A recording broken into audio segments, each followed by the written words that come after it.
हरे कृष्ण कृष्ण कृष्ण हरे हरे, हरे राम राम राम हरे हरे। हरे कृष्णा हरे कृष्णा। सभी भक्तों को मेरा प्रणाम। आज हम भगवत गीता जी के 19वें दूसरे अध्याय के 19वें अध्याय से 19वें श्लोक से आगे पढ़ेंगे, लेकिन उसके पूर्व हम कहते हैं मंगलाचरण। ओम अज्ञानतिमिरान्धस्य ज्ञानाञ्जनशलाकया चक्षुरुन्मीलितं येन तस्मै श्रीगुरवे नमः। श्रीचैतन्यमनोभीष्टं स्थापितं येन भूतले स्वयं रूपा कदा मह्यं ददाति स्वपदान्तिकम्। हे कृष्ण करुणा सिंधु दीनबंधु जगतपते गोपेश गोपिका कांता राधा कांता नमस्तुते। तप्त कांचन गौरांगी राधे वृंदावनेश्वरी वृषभानु सुते देवी प्रणमामि हरिप्रिये। वाञ्छाकल्पतरुभ्यश्च कृपा सिन्धुभ्येव च पतितानां पावनेभ्यो वैष्णवेभ्यो नमो नमः। हरे कृष्णा कृष्ण कृष्ण हरे हरे। सभी भक्तों को शयन एकादशी की भी शुभकामनाएं देती हूँ। आज हम भगवत गीता जी के दूसरे अध्याय के 19वें श्लोक से प्रारंभ करेंगे और जो श्लोक इस प्रकार है। य एनं वेत्ति हन्तारं यश्च एनं मन्यते हतम् उभौ तौ न विजानीतो नायं हन्ति न हन्यते। इसका अभिप्राय ये है कि जो इस जीवात्मा को ना एनम वेत्ति हंतारम यश्च एनम मन्यते हतम, यह एनम वेत्ति, जो इस आत्मा को मारने वाला समझता है, यश्च एनम मन्यते हतम, या ऐसा मानता है कि ये आत्मा मर जाता है, उभौ तो न विजानी, तो वो दोनों ही जानने वाले नहीं हैं। न अयम हंति न हन्यते, ये ना तो किसी के द्वारा मारा जाता है और ये ना ही किसी को मारता है। तो ये बात जो यहाँ पर इस श्लोक में कही गई है, उसमें यही बताने का प्रयास किया गया है कि जीवात्मा जो है वो मरता नहीं है, देहधारी ही, मतलब शरीर की ही मृत्यु होती है, आत्मा की कोई मृत्यु नहीं होती है। तो जो ऐसा मानता है कि मैंने किसी को मार दिया या मैं किसी के द्वारा मारा गया, तो वो नहीं है, ऐसा नहीं होता है, वो नहीं होता।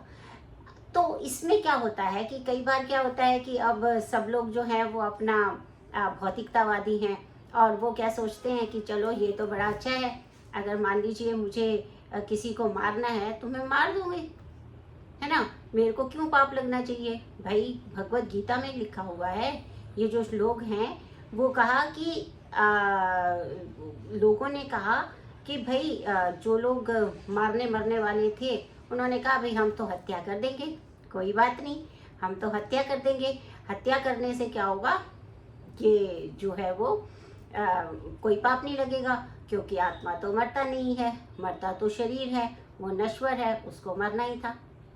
इसी प्रकार से जो मांसाहारी व्यक्ति है वो भी यही कहता है कि मेरे को तो, मैं अगर किसी को मार देता हूँ तो उसमें कुछ हानि नहीं होनी है, क्योंकि मैं तो शरीर को मार रहा हूँ, आत्मा तो मरता नहीं है, और मैं कौन हूँ, मैं आत्मा हूँ, मैं शरीर हूँ ही नहीं।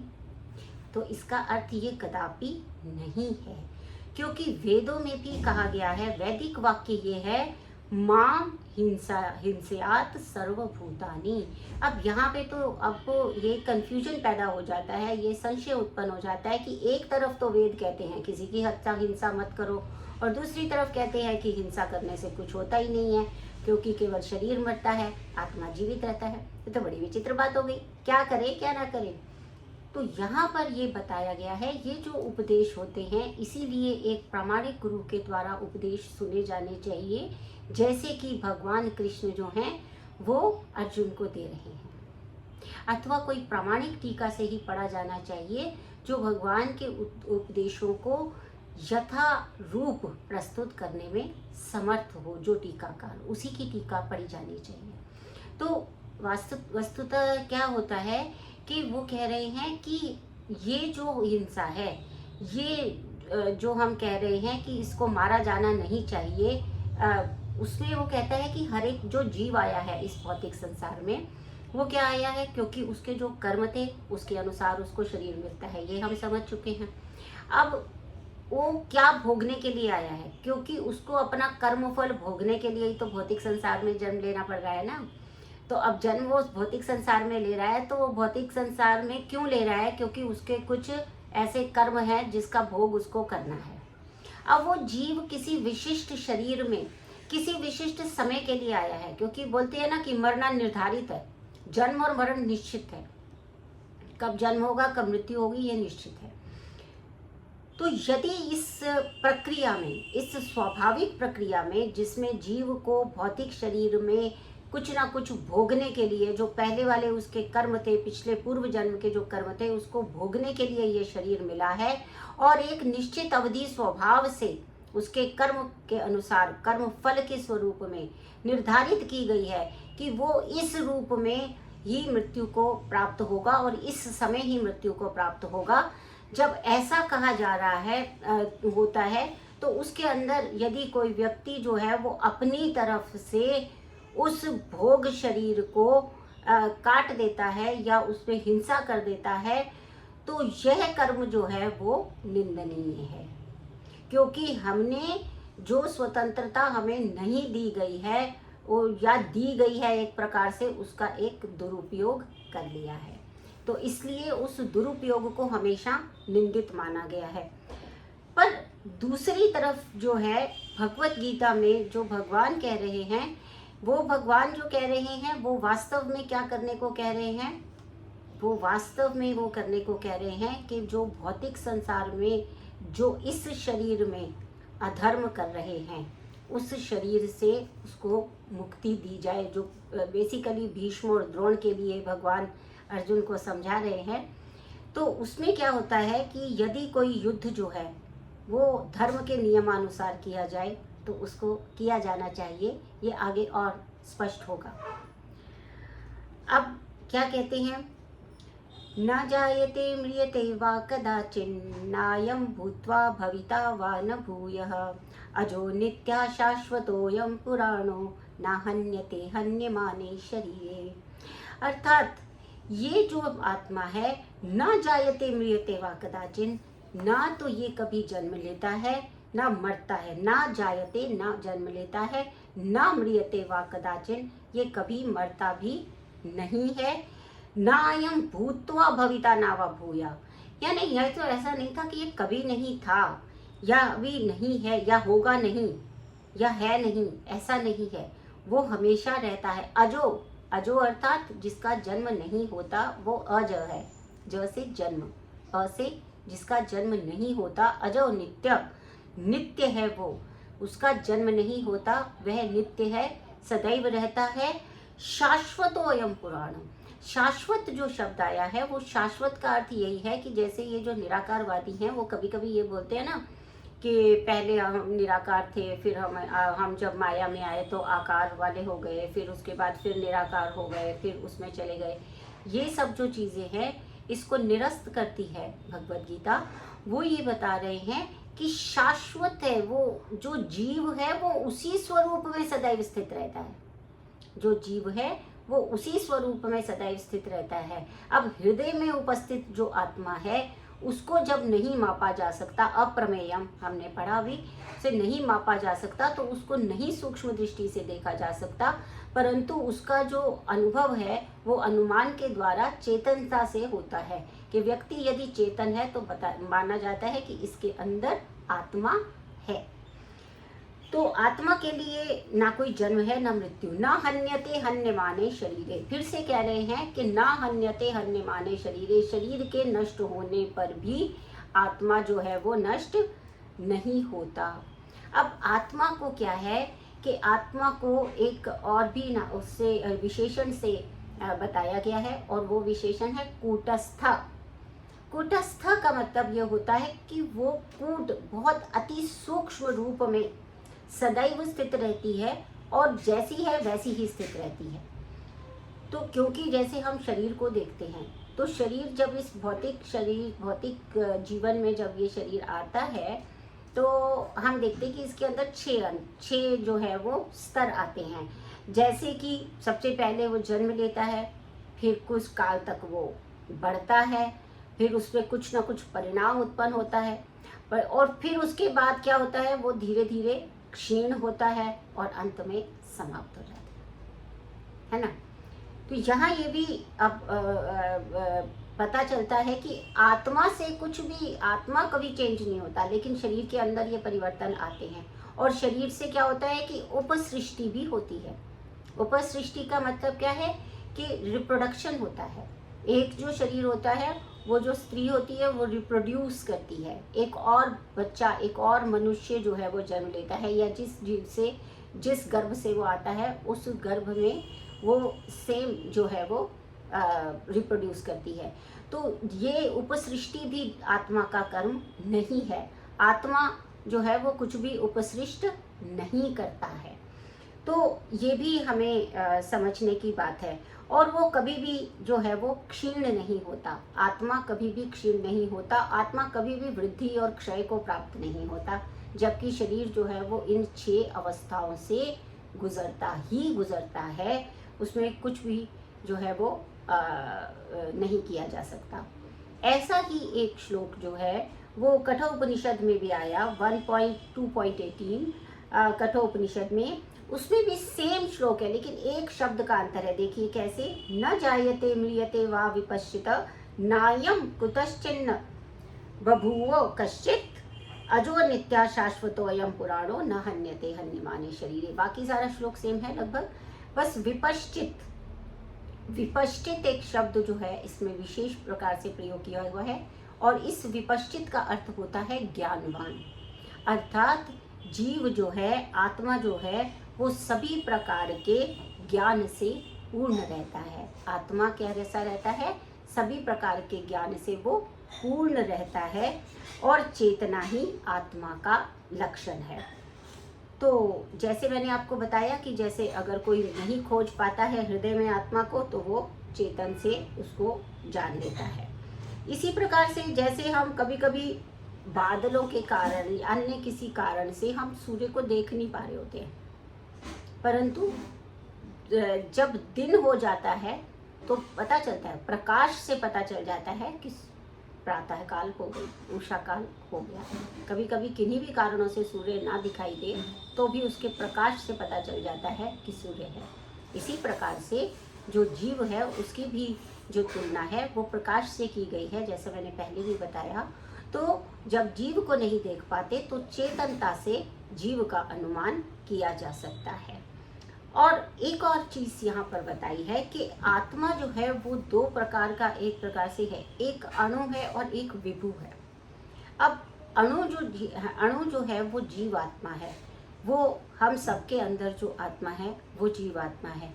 और विभु जो है वो परमात्मा है, क्योंकि हम देखते हैं कि हमारे अंदर जो आत्मा है वो निश्चित रूप से परमात्मा का अंश है, परंतु वो अणु स्वरूप में है, क्योंकि हम केवल और केवल अपने ही विषय में जानते होते हैं। इस एक शरीर में जो जीव को ये शरीर दिया गया, वो केवल और केवल उसी शरीर को जानता है ना।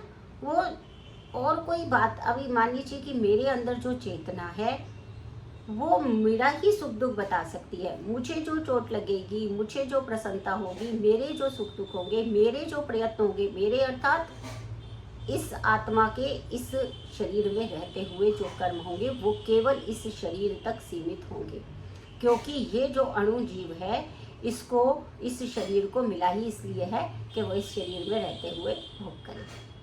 तो मेरे को केवल अपना पता है, लेकिन जो विभु है, जो परमात्मा है, वो सबका जानने वाला होता है और वो विस्मरणशील नहीं होता है। विस्मरणशील का अर्थ क्या हो गया यहाँ पर, कि जो जीव है, अब जैसे हम कहते हैं ना, हम तो अगला जन्म अपना भूल जाते हैं, पिछले जन्म में हम क्या थे सब भूल जाते हैं। जैसे भगवान ने अर्जुन को कहा है कि ऐसा कभी नहीं था कि तुम नहीं थे या मैं नहीं था, लेकिन तुम्हें याद नहीं है, मुझे याद है। क्यों याद है? क्योंकि भगवान तो परमात्मा है, वो सबका जानने वाले हैं। और इस समय अर्जुन की जो है वो व्यष्टि आत्मा है, व्यष्टि के रूप में अर्जुन को यहाँ पर रिप्रेजेंट करने के लिए एक प्रकार से भगवान ने भेजा है। भगवान ने स्वयं उन्हें अज्ञान में डाला और फिर उनके अज्ञान को दूर करने के उपालंभ से उस तरीके से उन्होंने क्या किया कि सबका भ्रम दूर करने के लिए, अब कलयुग में भी हम सबका भ्रम दूर करने के लिए उन्होंने उपदेश दिया है। तो उन्होंने अर्जुन को ही जो है संबोधित करते हुए कहा था कि ऐसा कभी नहीं था कि तुम नहीं थे, मैं नहीं था, ये हम पढ़ चुके हैं और ऐसा कभी होगा भी नहीं, लेकिन मुझे याद है और तुम्हें याद नहीं है। इससे वो यही बताना चाहते हैं कि ये जो जीव इस भौतिक शरीर में है वो विस्मरणशील है, जबकि जो परमात्मा है वो विस्मरणशील नहीं है। तो यहाँ पर इसको कहा गया। और इसमें एक और एक उपमा, एक तुलना, क्योंकि हम क्या कहते हैं कि जब भी हम किसी चीज़ को एनालॉजी से यानी कि किसी ऐसे उदाहरण से सुन लेते हैं, समझ लेते हैं, तो जो चीज़ें हमको वैसे नहीं समझ आ रही होती हैं वो हमको आसानी से समझ आ जाती हैं। जैसे कि यहाँ पर भी एक जो है तुलना दी गई, उसमें बताया गया कि जो आत्मा और परमात्मा है ये श्वेत अश्वतरो उपनिषद में भी आया है, कठोपनिषद में भी आया है। और उसमें उन्होंने क्या किया है कि ये जो आत्मा और परमात्मा है इनको दो पक्षियों के रूप में जो है बताया कि जिस प्रकार से दो पक्षी हैं, एक ही वृक्ष पर बैठे हैं और उस वृक्ष में जो है एक पक्षी जो है वो फल का भोग कर रहा है, फल खा रहा है वहाँ पे, और दूसरा पक्षी जो है वो केवल देख रहा है। अब ये जो पक्षी फल खा रहा है, ये भोग रहा है, अपनी तरफ से ये आनंद ले रहा है उसका, लेकिन साथ ही साथ वो बड़ा भयभीत भी है। क्यों भयभीत है? कि कोई आ जाएगा तो उसको मारेगा, कोई आ जाएगा, कोई आ ना जाए, उसका फल ना कोई पत्थर मार के फल तोड़ देगा तो फिर वो क्या खाएगा, और अगर वहाँ से चला गया तो कहाँ जाएगा, और अगर शिकारी ने देख लिया तो क्या होगा, माली ने देख लिया तो क्या होगा। उसको बहुत चिंताएं हैं, वो बहुत ही जो है वो परेशान हैरान है, उसको कुछ समझ नहीं आ रहा क्या करना है। जबकि जो दूसरे वाला पक्षी उसको देख रहा है वो प्रसन्न है, आनंदित है। तो यहाँ पर क्या है कि ये जो भोग कर रहा है ये जीवात्मा है, उसी वृक्ष पे बैठा हुआ वो जीवात्मा है। और हृदय में इस जीवात्मा के साथ में जो परमाणु विष्णु रूप में स्थित है वो ये दूसरा पक्षी है, जो कि उसी जगह पर है, परंतु वो दृष्टा है और वो उस जीव को भोगते हुए देख रहा है, वो डरते हुए देख रहा है। तो लेकिन वो सब कुछ जानता है, इसीलिए जीव ये भूल रहा है, ये दूसरा पक्षी। लेकिन जैसे ही ये जीव, ये दूसरा पक्षी अपने साथ बैठे हुए इस परमात्मा को पहचान लेता है तो वो उसके सामने नतमस्तक हो जाता है, उसकी शरणागति में चला जाता है और फिर वो भी निश्चिंत हो जाता है। तो जिस प्रकार से अर्जुन जब अकेले जो है वो भोग कर रहे थे, परेशान थे, हैरान थे, लेकिन जब उनको पता चला कि भगवान कृष्ण उनके साथ हैं, भगवान के स्वरूप में है वो, और फिर वो उनकी शरणागति हुआ, उसने उनको गुरु के रूप में स्वीकार किया और उसके बाद उसने अपनी सारी दुश्चिंताएं, सारे प्रश्न बड़े ही खुले मन से भगवान के सामने प्रस्तुत कर दिए। तो यही जो चीज़ है वो यहाँ पर परमात्मा, अणुआत्मा और परमात्मा के विषय में बताई गई है। अगला जो श्लोक आता है वो है यहाँ पर 21वां नंबर श्लोक, वेदा विनाशिनम नित्यम च एनम अजम अव्ययम कथम स पुरुषः पार्थ कम घातयति हन्तिकम्। फिर से बार बार एक ही बात को जो है यहाँ पर बोला जा रहा है। हे पार्थ, जो व्यक्ति यह जानता है कि आत्मा कैसा है, अविनाशी, वेदा अविनाशिनम, जो ये जानता है कि आत्मा अविनाशी है, एनज अजम अव्ययम, अजन्म, अजम यानी कि अजन्मा है, जैसे मैंने पहले बताया, शाश्वत है और अव्यय है। अव्यय, ये जो शब्द एक और शब्द आया, क्योंकि ये सारे के सारे जो विशेषण हैं वो आत्मा के ही हैं। तो ये जो विशेषण आया है अव्यय, अव्यय का मतलब ये होता है कि ये घुलनशील नहीं है, व्यय नहीं होता, खर्च नहीं होता, क्षीण नहीं होता, अक्षर नहीं होता है।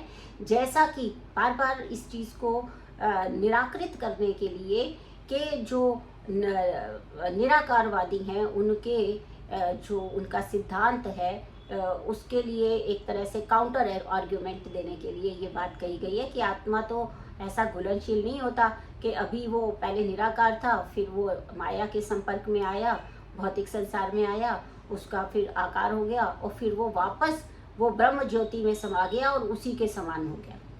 तो समान हो जाने का मतलब है घुल जाना।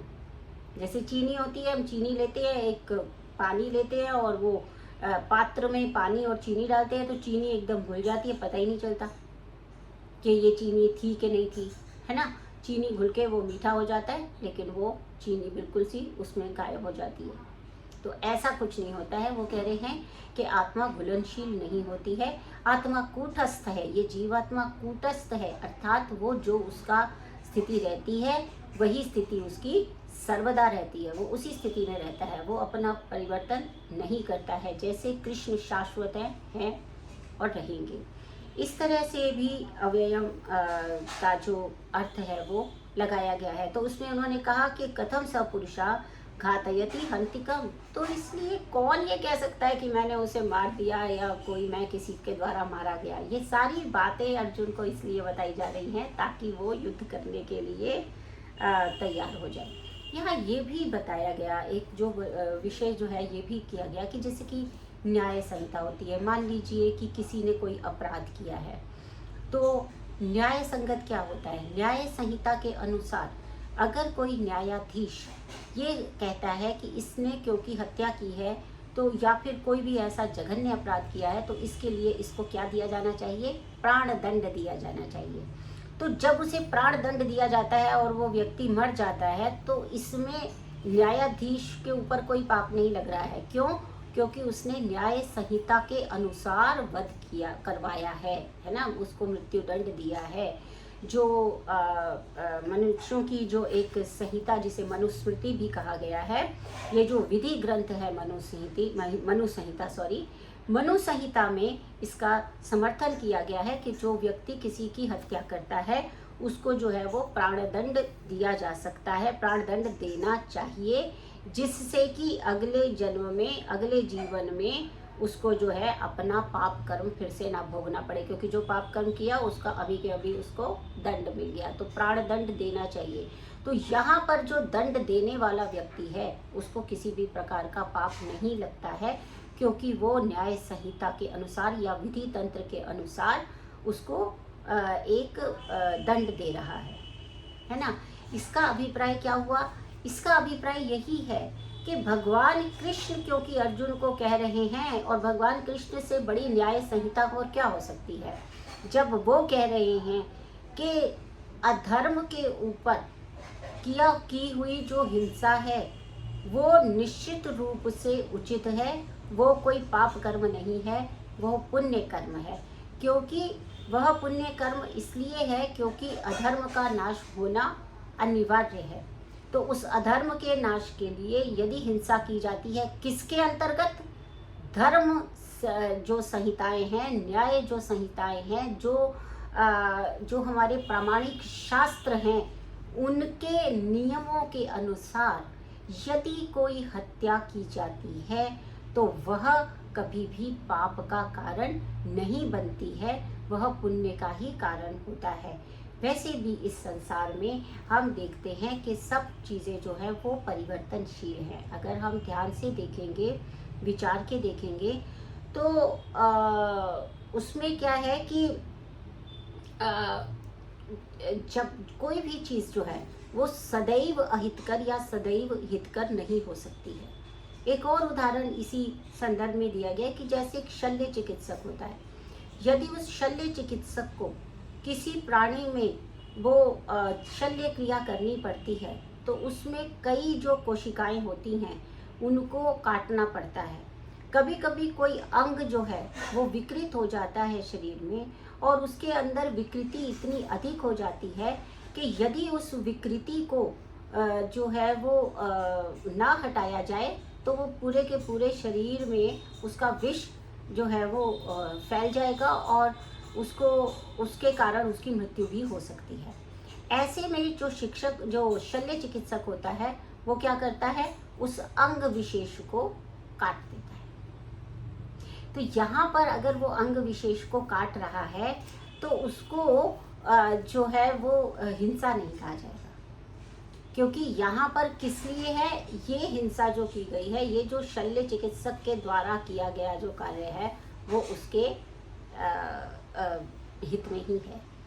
इसी प्रकार से, क्योंकि हम अक्सर जो है बहुत सारे लोग इस प्रश्न को उठाते हैं कि भगवत गीता में भगवान स्वयं ही बड़े सारे नियमों को तोड़ रहे हैं, अर्जुन को तोड़ने के लिए कह रहे हैं, तो ये तो खुद ही अधर्म का जो है साथ उनको फाइनली लेना ही पड़ा। बहुत से लोग जो अधर्म के बहुत प्रिय लोग हैं, जो अधर्म को काफ़ी सम्मान देते हैं, ऐसे लोगों की कलयुग में कमी नहीं है।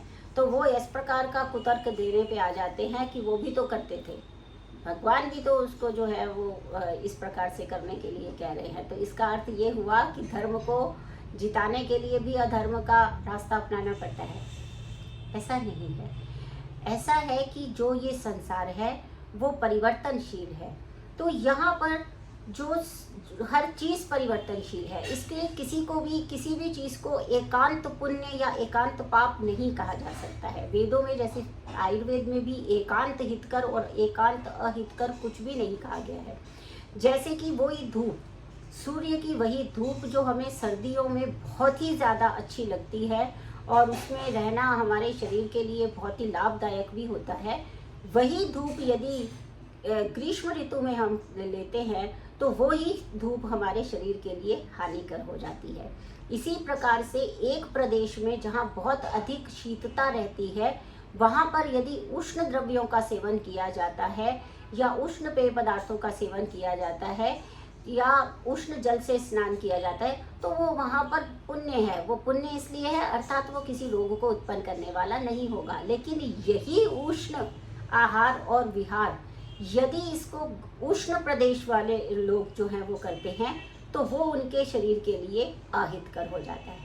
इसी प्रकार ऋतु के अनुसार भी जो भोजन आदि पदार्थ हमें शीत ऋतु में अत्यधिक पुष्टि प्रदान करने वाले होते हैं और हमारे शरीर के लिए सुखकर होते हैं, वही पदार्थ जो हैं उन्हीं पदार्थों का सेवन अगर ग्रीष्म ऋतु में या वर्षा ऋतु में किया जाता है तो वही पदार्थ हमारे लिए दुख का कारण बन जाते हैं। इसी प्रकार से एक प्रकार के आहार विहार जो है वो एक शरीर में, एक विशिष्ट शरीर में, जिसकी की एक अपनी जो है एक जन्म से एक प्रकृति है, उसके अनुसार एक प्रकार का आहार विहार एक विशिष्ट शरीर में अच्छा होता है, उसके लिए वो सुखदायक होता है, उसके लिए वो रोग कारक नहीं होता। लेकिन वही आहार विहार दूसरी प्रकृति के व्यक्ति के लिए अहितकर सिद्ध हो जाता है। तो इसीलिए कोई भी चीज़ एकांत पाप या पुण्य में हम बांट नहीं सकते हैं, क्योंकि ये पूरे का पूरा संसार परिवर्तनशील है। इसीलिए देश, काल, मात्रा, प्रकृति, ऋतु इत्यादि बहुत सारी ऐसे चीज़ें हैं जिनके अनुरूप अच्छा या बुरा वो बदलता रहता है। इसीलिए पाप क्या है, पुण्य क्या है, इसको हम इस भौतिक दृष्टि से जो है विभाजित नहीं कर सकते हैं। वहाँ हमें क्या करना होता है, वहाँ हमें भगवत गीता जैसे और ये जो शास्त्रीय वैदिक जो साहित्य है इसको पढ़ना चाहिए। वैदिक साहित्य में बताया गया है कि हमारा कर्तव्य क्या है, कर्तव्य को ही धर्म कहा गया है और अपने धर्म को नियम के अनुसार, जो धर्म के नियम हमारे वैदिक शास्त्रों में बताए गए हैं उसके अनुसार यदि परिपालना करते हैं तो केवल वही पुण्य है। उसमें यदि कोई हिंसा भी होती है तो वो पुण्य का ही कारण है। जिस प्रकार से भगवान के कहने पर यदि अर्जुन युद्ध करता है और वो अपने पितामह और जो गुरु हैं उनका भी वध करता है तो भी वो धर्म युक्त माना जाता है, वो पुण्य माना जाता है, वो पाप नहीं माना जाता है। तो इसी विशिष्ट बात को बार बार भगवान जो हैं वो अर्जुन को बता रहे हैं और बार बार एक ही बात कहने का। अभी अगला वाला भी श्लोक जो हम कल लेंगे उसमें भी ऐसे ही वो इसी विषय को लगभग लेंगे बार बार कहने का अभिप्राय ये होता है कि वो पुनरावृत्ति नहीं कही जाएगी, रिपीटिशन नहीं कहा जाएगा, बल्कि जो बहुत महत्वपूर्ण चीज़ होती है उसको हम बार बार जब बताते हैं तो वो हमारे मस्तिष्क में स्थिर होती है, हमको स्थैर्य प्रदान करती है। क्योंकि ये कलयुग है, इसमें हमारा ध्यान और हमारी बुद्धि और हमारा जो स्मरण शक्ति है वो सब कम रहते हैं। इसीलिए इसे बार बार भगवान ने हम सबके लिए कहा, अर्जुन को बताने के माध्यम से। तो हम इसी प्रकार से भगवद गीता का जो अध्ययन है वो करते रहेंगे। आप सब मेरे साथ बने रहेंगे, ऐसी मैं आशा करती हूँ। आप सभी का बहुत बहुत धन्यवाद। हरे कृष्णा।